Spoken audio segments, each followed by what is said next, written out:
I could read a laundry list of all Paul has accomplished in his relatively short career, but we'd be here until the Packer game starts tomorrow. Instead, I want to try and express the impact that Paul's character, convictions, and conduct has had on all of us. Because, like a star athlete, he brings out the best in those around him. He brings out the best in all of us. He makes us better Americans with his infectious love of country and spirited patriotism. He championed the American idea in a saleable way. He taught us that the only limits on our success are our own God-given potential and our own effort. He charged us with the responsibility to make sure the next generation in our nation is better off than the country we inherited. And we were always moved when he spoke so optimistically about his belief that America's best days are still ahead of her. He urged us to never lower our sights, but always raise our gaze. His rhetoric evoked the words of America the Beautiful, and we all loved our country more as a result. For those of us who worked with him, he's made us better co-workers. He has an insatiable hunger for knowledge. He delights in engaging in the battle of ideas and happily hunts you down at your desk to continue the battle. He's a ravenous reader, and kind of an annoying one too. I can recall many times after a hard week in Washington, we'd be headed to the airport in DC, where we'd be looking at a long flight back to Wisconsin. And all I wanted to do was relax, maybe watch a movie or close my eyes for a few minutes. The flight attendants would dim the lights in the cabin, and eventually there'd be one overhead light on in the entire aircraft cabin. And I would turn and look, and there would be Paul poring over a massive CBO report with actuarial tables and all. That was a typical Friday night flight for Paul. He's always trying to solve problems. Nothing consumes him so much as an issue left unresolved or a code left uncracked. We could be having a meeting with him hours later on a completely unrelated topic, and he would suddenly say, "Sorry, I just keep thinking about that other thing, and there's got to be another way to address it." He is tireless in trying to apply the timeless principles of our country to the problems of the day. He has shown us how to be grateful and humble in victory. Equally important, he has taught us how to be perseverant when we get knocked down, to pick ourselves back up and to re-engage in the battle. When the office had visitors from protesters, he would remind us to kill them with kindness, and told us to respectfully disagree, but never be disagreeable. Using the words of wisdom from his father, he introduced us to the phrase, "You're either part of the problem or you're part of the solution." And the wise words from Betty, "You have 2 ears and 1 mouth, use them in that proportion." He's also made us all better friends. It's one thing to remember everyone's name, but that's not enough for Paul. Even if he only meets with someone once a year, he knows their name, he knows their kids' names, he knows their dog's name, what they do for a living, what sports teams they root for, and maybe even their favorite color. And if he can't recall all those facts, it'll bug him until he does. He cares deeply about the people in his life.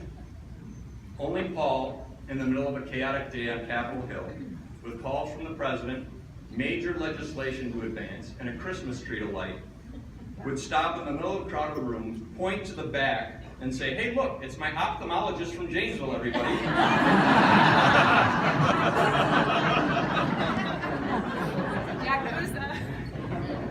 He's able to convey to everyone he meets that it's his genuine pleasure to be in that person's presence. I once remarked on his ability to make everyone he meets feel like a friend, and he explained that his demeanor stemmed from the fact that he believes everyone is a child of God and deserves to be treated accordingly. Paul also makes us better relatives, better spouses, parents, siblings, and children.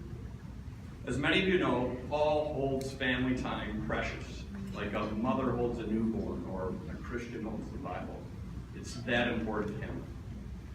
Packer games, hunting trips, morning workouts can, in the most dire of circumstances, be canceled for other appointments, but never family time. Paul comes from prudent, stoic German blood and lively, passionate Irish DNA. But despite that mix, if you haven't noticed over the last 2 years, Paul is not a quick-tempered guy. He's pretty much always the adult in the room. However, the only time I've seen him get his Irish up is when an unknowing aide would attempt to schedule work time over family time. I vividly recall our first scheduling meeting after Paul became speaker. A new staffer, trying to be efficient with Paul's time, scheduled him to be leaving his house and fly out on a Sunday. In the Ryan home, Sunday is sacred. It's blocked for church, family time, and Sunday dinner. I still remember the look on Paul's face as he squinted at the piece of paper the aide handed him. It's one of those moments that you kind of remember in slow motion, like, uh-oh, here it comes.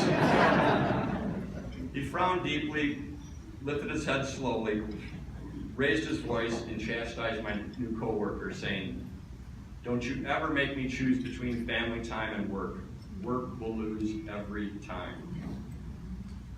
But for that young staffer, what could have been just another happy hour story about the boss getting mad, instead really crystallized for all of us the importance of balance in our lives, the importance of family first.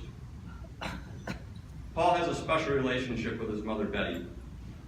Who could forget the images of the two of them on the campaign trail together in 2012 at the Villages in Florida? It was Betty's first public speaking appearance. Paul introduced her. In her life. In her life.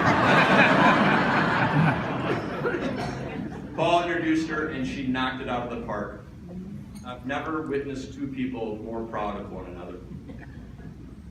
Paul's office is also a testament to his love of family. Most elected officials have dozens of what we call grip and grin photos. Photos of themselves with other elected officials, movie stars, famous athletes, presidents, foreign dignitaries. Not one such photo exists in Paul's office. A Winston Churchill bust is as close as it gets.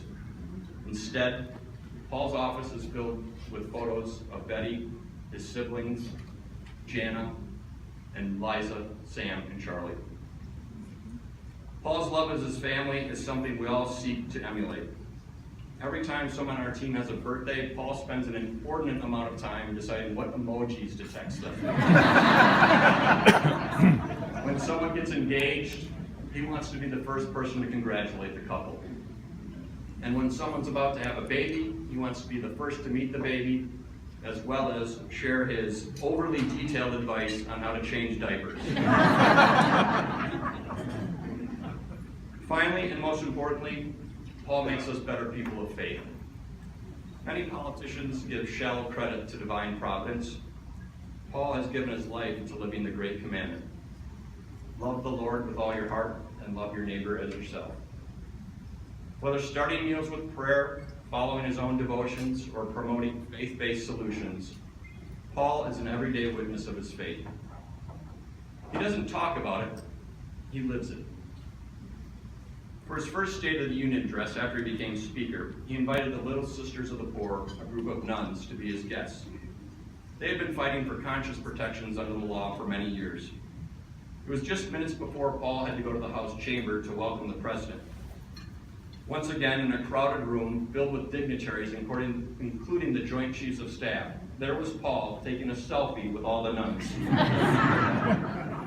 But he was also carrying on a deep conversation and expressing his solidarity for their cause. After all these years, and after all we've been through together, the one question I'm most often asked about Paul is, has he always been like this?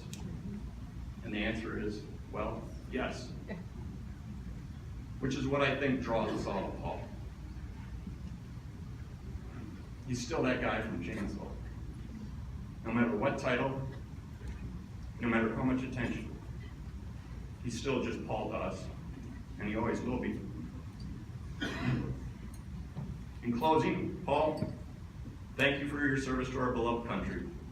Thank you for your service to the House of Representatives and the great state of Wisconsin. But most of all, thank you for making us want to be our very best selves.